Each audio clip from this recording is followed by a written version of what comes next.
సుమన్ టీవీలో మీ personal and business promotions కోసం కింది నెంబర్కి కాంటాక్ట్ చేయండి. ఈ అమ్మాయికి లెఫ్ట్‌లో ఉంటే మచ్చ పర్వాలేదు. కాకపోతే 2 సైడ్‌లో ఉంది కదా! అది ఎంఆర్ఐ అది తీయించుకొని ఆపరేషన్ అయితే పడుద్ది. ఇది ఓపెన్ చేసి ఆపరేషన్ చేస్తారు అని చెప్పారు.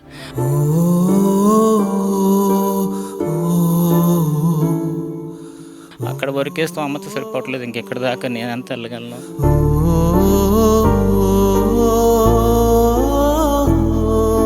ఇంట్లో పెద్ద అత్తగారు చెల్లేరు మేడం. లేకపోతే ఆవిడతో చెప్తే ఆవిడ ఎంత ఇదిగా చూసుకునేవారు మేడం. ఆవిడ లేక ఇంకెవరితో చెప్పుకోవడం కూడా చాలా బాధపడుతున్నాను మేడం. ఇంట్లో మా అమ్మగారికి మా మామయ్య గారికి మాటలు రావు మేడం.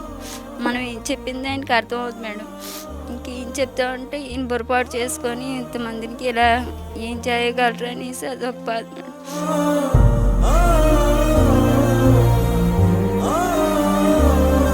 హర్షిత్ అనే 3 ఏళ్ల చిన్నారికి పుట్టిన 10వ రోజు నుంచే బ్రెయిన్లో ప్రాబ్లం అయింది.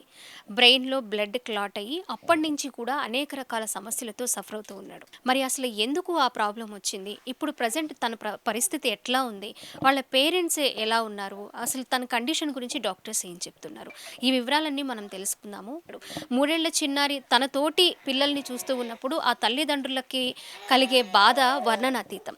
అలాంటి బాధను పోగొట్టాలి, నా బిడ్డను మళ్ళీ అందరి పిల్లల్లా చూసుకోవాలి అని ఎంతో తపన పడుతూ 3 ఏళ్ల నుంచి కూడా అనేక రకాల హాస్పిటల్స్కి తిరిగి వాళ్ళ స్తోమత సరిపోక గవర్నమెంట్ హాస్పిటల్స్ చుట్టూ తిరిగి సరైన వైద్యం అందించి సరైన మందులు వాడితే మీ పిల్లోడు నార్మల్గా అవుతాడు అని డాక్టర్స్ భరోసా కల్పించడంతో ఒక చిన్న ఆశతో ప్రయత్నం చేస్తూ ఉన్నారు.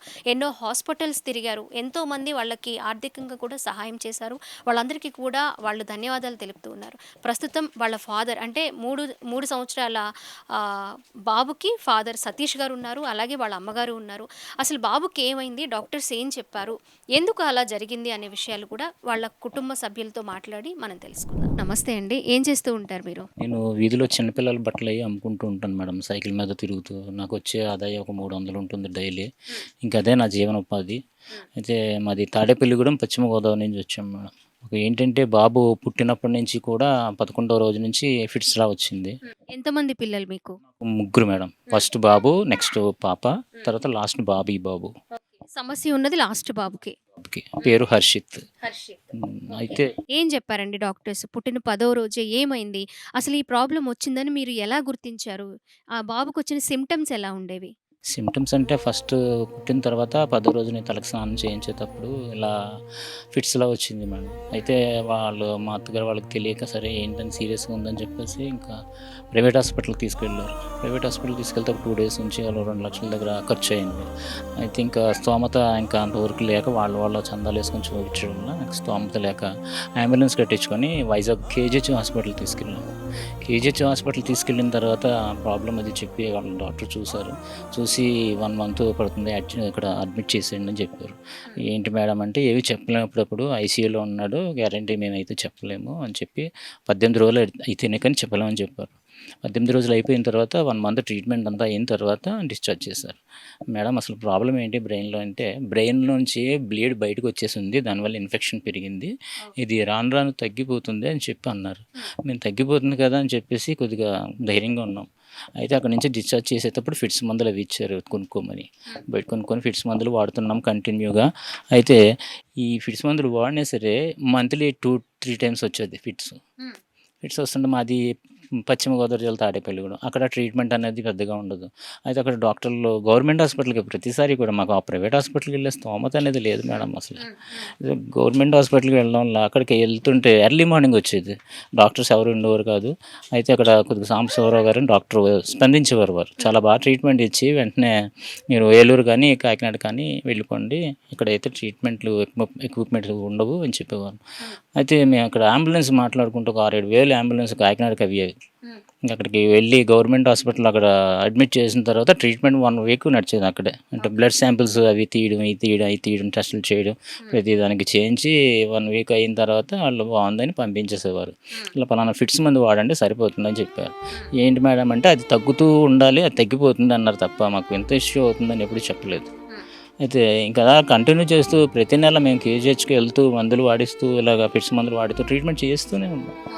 అయితే 2.5 years ఎలా అయిపోయినాయి. బాబుకి వచ్చి ఫిట్స్ వస్తూనే ఉంది, తీసుకెళ్ళడం, జాయిన్ చేయడం, మేము తిరగడం సరిపోతుంది ఇట్లాగే.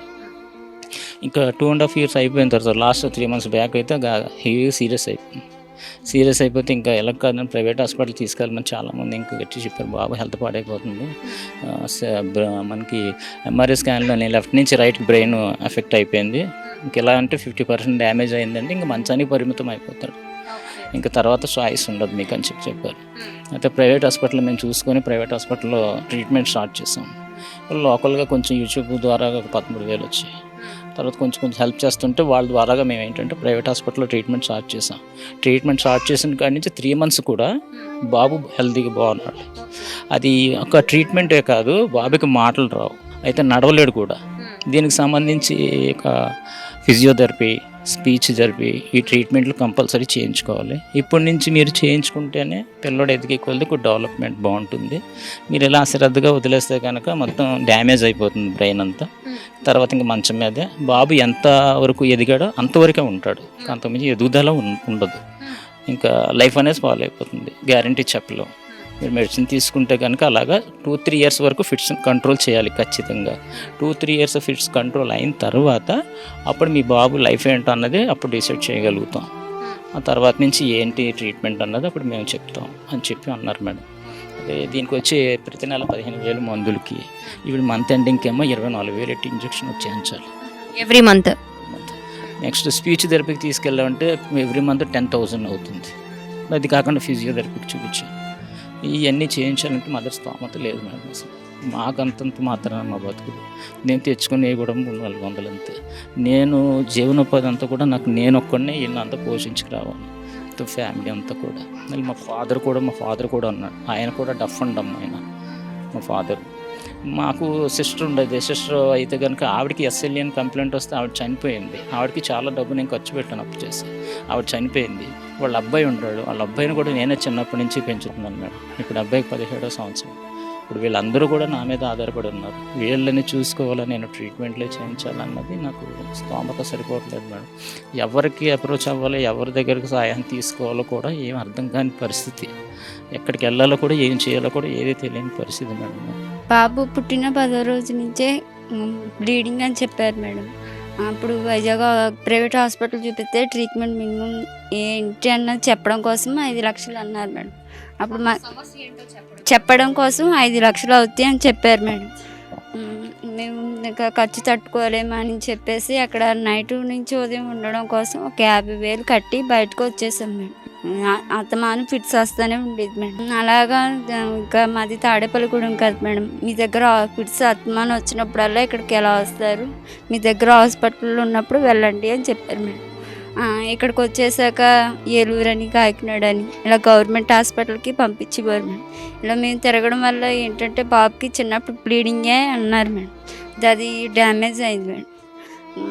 ఒక డాక్టర్స్ మారుతారు కదా మేడం, ఒక డాక్టర్ గారు ఒకటే అన్నారు మేడం, బాబు ఇది మెడిసిన్ ఇలా వాడడం వల్ల లివర్కి, కిడ్నీకి ఎఫెక్ట్ ఉంది, ఇలాగే వీడికి ఇది డ్యామేజ్ అయింది, ఇంతటితో ఇక్కడ ఈ మెడిసిన్ వాడటం వల్ల కోలుకుంటాడని గ్యారంటీ లేదు, ఇలాగా ఎప్పుడు తగ్గుద్ది అన్నది కూడా మేము చెప్పలేము. ఎప్పుడు పడితే అప్పుడు మీరు ఎక్కడ చూపించుకున్నారు అక్కడే చూపించుకోవాలి అనేసి మీరు ఒక కరెక్ట్గా డాక్టర్ దగ్గర చూపించుకుంటే బాబుకి మెడిసిన్ అనేది పెడతారు అని చెప్పారు మేడం. ఇలా అంటే మా ఆయనగారు పెద్ద హాస్పిటల్ చూపించాం, ఆయన సోమతి లేదు మేడం. మా ఇంట్లో మా వదిన గారు, వాళ్ళ అబ్బాయి, మా మామయ్య గారు, మేము పిల్లలు అంతా ఆయన డబ్బులతో మేము ఆయన సోమతం లేదు మేడం. అయితే వాళ్ళకి సాయంతో మేము ఒక ప్రైవేట్ హాస్పిటల్కి వెళ్ళాం మేడం. వెళ్ళిన అక్కడ వాళ్ళ రాసి ఇచ్చిన మేడం మెడిసిన్ ఇప్పుడు వాడుతున్నాం మేడం. దానికైతే ఇప్పుడు బాబుకి పర్వాలేదు అన్నాను. కాకపోతే నెల పడే ఖర్చు మేము భరించలేకపోతున్నాం మేడం. సో చూసాం కదా 3 ఏళ్ల హర్షిత్ సమస్య గురించి. తల్లిదండ్రులు తల్లడిల్లిపోతూ ఉన్నారు, వదులుకోలేక వాడు మళ్ళీ బాగుండాలి, నార్మల్గా అయ్యేంత వరకు మేము వాడిని చూసుకోగలుగుతామనే నమ్మకంతో ముందడుగు వేస్తూ ఉన్నారు. మరి గవర్నమెంట్ హాస్పిటల్లో ఎక్విప్మెంట్ కానివ్వండి, అలాగే కొంచెం ఎక్కువ మెడిసిన్స్ ఇబ్బంది అవుతుంది కాబట్టి ప్రైవేట్ హాస్పిటల్లో చూపించుకునేంత స్తోమత లేక వాళ్ళ కుటుంబ విధానం కూడా, అంటే వాళ్ళ ఇప్పుడు మనకు చెప్పిన సతీష్ గారు వాళ్ళ నాన్నగారు పరిస్థితి అలా ఉండడం, సతీష్ గారికి ఉద్యోగం అలాగే వ్యాపారం చిన్న వ్యాపారం అవ్వడం, చాలా తక్కువ అమౌంట్ రావడం, కుటుంబాన్ని 2 పిల్లల్ని 3 పిల్లల్ని భార్యని అలాగే వాళ్ళ చెల్లి కొడుకుని ఇవన్నీ కూడా చాలా భారాలుగా అయిపోయి వాళ్ళకి సమస్యతో ఉన్న బాబుని చూపించుకోవడానికి కష్టమవుతుంది అని కూడా ఆవేదన వ్యక్తం చేస్తూ ఉన్నారు. దాతలు ఎవరైనా ముందుకు వచ్చి ఆయన్ని ఆయన పిల్లల్ని అంటే కుటుంబాన్ని కూడా ఆదరిస్తారని ఆయన ఆశాభావం వ్యక్తం చేస్తూ ఉన్నారు. నిజంగా ఎంతోమంది ముందుకొచ్చి ఇలాంటి వారికి హెల్ప్ చేసి దాతలుగా ఉన్న వాళ్ళు ఉన్నారు. అలాంటి వాళ్ళు ఎవరైనా సరే కింద స్క్రోల్ అవుతున్న నంబర్స్కి ఎంతో కొంత హెల్ప్ చేస్తే వాళ్ళ బాబు నార్మల్ అవుతాడు. అలాగే తనని చూసుకోవడానికి వాళ్ళ అమ్మగారు కూడా కొంచెం ఆరోగ్యాన్ని కాపాడుకునే అవకాశం ఉంటుంది అని కూడా మేము సుమన్ టీవీ తరపున రిక్వెస్ట్ చేస్తూ ఉన్నాం. అందరికీ కూడా ఈ వీడియో చూస్తున్న వాళ్ళందరూ కూడా ముందుకు రావాలని కోరుకుంటున్నాం. అలాగే మన ముందు ఇలాగే ఎంతో మందికి ఎన్నో ఫ్యామిలీస్కి హెల్ప్ చేసి తక్కువ టైంలోనే 3000 సభ్యుల దాకా ఉండి ఇలా ఆపదలో ఉన్న వాళ్ళకి, అనారోగ్యంతో బాధపడుతున్న వాళ్ళకి ఎప్పుడూ మేమున్నామని భరోసా కల్పిస్తూ ఆల్వేస్ ఫర్ అదర్స్ అనే ఆర్గనైజేషన్ సభ్యులు మనతో పాటు ఉన్నారు. ఆ సభ్యుల్ని కూడా ఇన్వైట్ చేద్దాము. అలాగే సతీష్ గారి బాబుకి హెల్ప్ చేయడానికి కొంత అమౌంట్ కూడా వాళ్ళు కలెక్ట్ చేశారు. వాళ్ళు భరోసా కల్పిస్తూ ఉన్నారు. సుమన్ టీవీ తరపున వాళ్ళకి హ్యాట్స్ ఆఫ్ తెలియజేస్తూ ప్లీజ్ అండి. Always helps for others foundation వాళ్ళు మనతో ఉన్నారు, మాట్లాడదాం. ఎందుకంటే నిజంగా ఎంతోమందికి చాలా ఆస్తిపాస్తులు ఉంటాయి, కానీ హెల్ప్ చేయాలి అనే మనసు కొంతమందికే ఉంటుంది. కానీ వీళ్ళది ఏంటంటే చదువుకునే స్టూడెంట్స్ చిన్న చిన్న ఉద్యోగాల్లో ఇప్పుడే స్థిరపడ్డారు. అయినప్పటికీ వాళ్ళ దగ్గర ఫైనాన్షియల్ స్టేటస్ తక్కువగా ఉన్నా కూడా ఎవరికుల ద్వారా ఎంతో కొంత మనకు తోచింది మనం ఇవ్వాలి, వాళ్ళకి ఎంతో కొంత ఉపయోగపడుతుంది అనే గొప్ప మనసుతో ముందుకొచ్చారు. వాళ్ళతో మాట్లాడదాం. నమస్తే అండి, మీ పేరు? నమస్తే మేడం, నా పేరు బాలా మేడం. కిషోర్ అండ్ అమ్మాయి తేజ అండ్ ఆల్సో రాంబాబు అని మేము టీం మెంబర్స్. నేను బెంగళూరు, ఈ అబ్బాయిది వైజాగ్, వాళ్ళిద్దరిది విజయవాడ. ఇక్కడికి రావడానికి మెయిన్ కారణం ఏమంటే దాదాపు అంటే ఒక 1 month కింద ఈ విషయం మాకు తెలిసింది. ఇలా హర్షిత్ అనే ఒక అబ్బాయికి ఇలా బ్రెయిన్ ట్యూమర్ అనే ఒక వ్యాధితో బాధపడుతున్నారు. చాలామంది వరకు వాళ్ళు చాలామందితో హెల్ప్ అడిగారు, ఇలా మాకు ప్రాబ్లం ఉందనేసి. సో చాలా వరకు కొంతమంది హెల్ప్ చేశారు. మేము కూడా వేరే ఫౌండేషన్స్ ద్వారా కూడా మేము కూడా హెల్ప్ చేయించాము. ఇక్కడికి మేము రావడానికి కారణం ఏమంటే మేము మా సంస్థ స్టార్ట్ చేసినప్పటి నుంచి ఇలాగే ఎక్కడైతే పూర్ ఫ్యామిలీస్ ఉంటారో మా వంతు సహాయంగా మేము హెల్ప్ చేస్తూ వస్తున్నాం. ఇలాగే ఇప్పుడు ఈ విజయవాడలో వచ్చిన వీళ్ళకి కూడా మా వంతు కొంచెం సహాయం చేయాలని ఇక్కడికి వచ్చాము. మీరు ఏం చేస్తూ ఉంటారు? నేను బెంగళూరులో రీసెంట్గానే జాబ్లో జాయిన్ అయ్యాను. ఇప్పుడు రీసెంట్గానే డిగ్రీ కంప్లీట్ అయింది, రీసెంట్గా జాబ్కి జాయిన్ అయ్యాను. మీ ఆర్గనైజేషన్లో 3000 మెంబర్స్ అని చెప్పి అన్నారు. మీరు స్టార్ట్ చేసిందేమో 3 years. ఎలా సాధ్యమైంది ఇంత తక్కువ టైంలో 3000 మెంబర్స్ ముందుకొచ్చి మేము హెల్ప్ చేస్తామని మీతో పాటు వాళ్ళు కూడా ఒక పార్ట్నర్గా జాయిన్ అవ్వడం అనేది?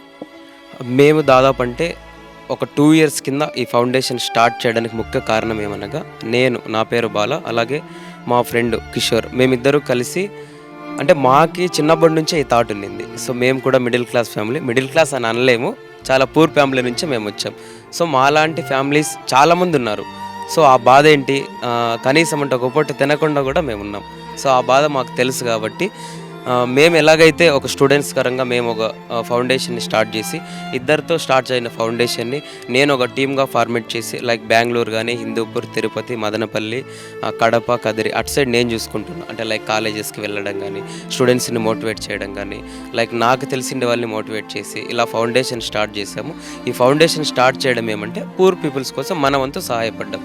అలాగే ఇంకా కిషోర్ మా ఫ్రెండ్ వచ్చేసి లైక్ వైజాగ్, విజయవాడ ఇటు సైడ్ మా ఫ్రెండ్ చూసుకుంటారు. కిషోర్, మన స్టూడియోలోనే విజయవాడ సుమన్ టీవీ స్టూడియోలోనే మీరు గతంలో ఒక ఫ్యామిలీకి సపోర్ట్ చేశారు. 35,000-40,000 దాకా మన సుమన్ టీవీ ఆధ్వర్యంలో వాళ్ళ ఫౌండేషన్ తరపు నుంచి వాళ్ళకి హెల్ప్ చేయడం జరిగింది.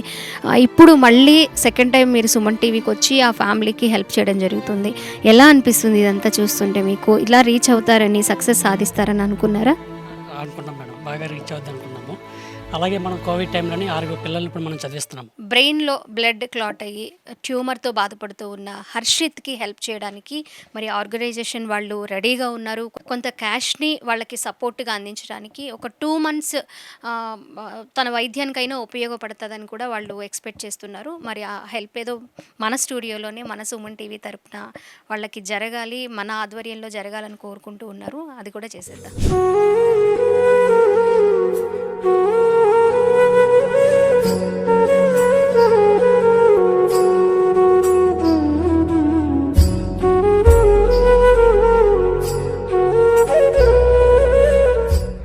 రీసెంట్గానే మన విజయవాడలో జరిగిన వరద బాధితులకు కూడా మన ఏహెచ్ఓ ఫౌండేషన్ తరపు నుంచి దాదాపు అంటే ఒక 1000 కుటుంబాలకు మేము ఫుడ్ అనేది డొనేట్ చేశాము. ఇందుకు సహకరించిన ప్రతి దాతలకు మేము ఎప్పుడూ వాళ్ళకి తోడుంటామని, వాళ్ళు కూడా మాకు తోడుండాలని, ఇలాగే ఎప్పుడు సహాయం చేయాలని మేము కోరుకుంటున్నాం.